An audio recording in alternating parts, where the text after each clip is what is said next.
Israeli স্থলবাহিনীর ওপর rocket নিক্ষেপ করেছে লেবাননের সশস্ত্র গোষ্ঠী হিজবুল্লাহ। সশস্ত্র গোষ্ঠীটি বলেছে তারা মঙ্গলবার 1 অক্টোবর সকালে ইসরায়েলি সীমান্ত শহর মেটুলায় ইসরায়েলি সেনাদের লক্ষ্য করে রকেট ছুড়েছে।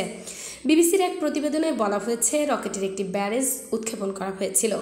এর 25 মিনিট আগে আর্টিলারি ফায়ার করে ইসরায়েল। আইডিএফ ঘটনার সত্যতা নিশ্চিত করেছে। তাদের দাবি, সীমান্ত এলাকায় বেশ কয়েকটি আকাশ প্রতিরক্ষা ব্যবস্থা সক্রিয় করা হয়, যা প্রায় 5টি উৎক্ষেপিত রকেট শনাক্ত করে। কিছু রকেট আকাশেই ধ্বংস করা হয়, কিছু খোলা ভূমিতে আঘাত করে দুর্ঘটনা ঘটায়।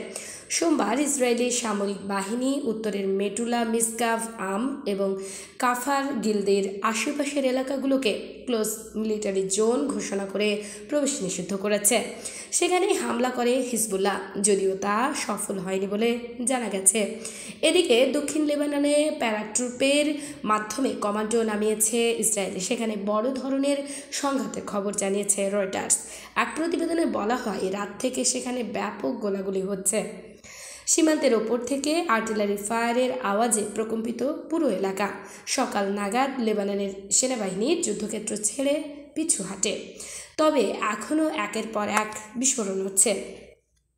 এদিকে হিজবুল্লাহর প্রধান হামলা হামাস নাসরুল্লাহ নিহতের পর প্রথমবারের মতো জাতির উদ্দেশ্যে ভাষণ দিয়েছেন লেবাননের সশস্ত্র গোষ্ঠীটির উপপ্রধান নাইম কায়েস। ওই ভাষণে তিনি যুদ্ধ দীর্ঘস্থায়ী হওয়ার আশঙ্কার কথা জানিয়ে বলেন, ইসরায়েলের স্থল হামলা রুখে দিতে তারা প্রস্তুত।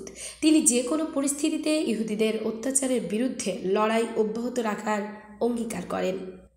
অপরদিকে মিত্র দেশের সহযোগিতায় ইরানের এগিয়ে আসার সম্ভাবনা ধীরে ধীরে প্রবল হচ্ছে।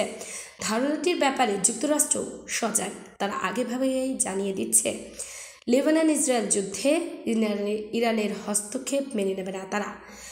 ইসরায়েলের হামলা চালালে ইরানকে গুরুতর পরিণতি ভোগ করতে হবে।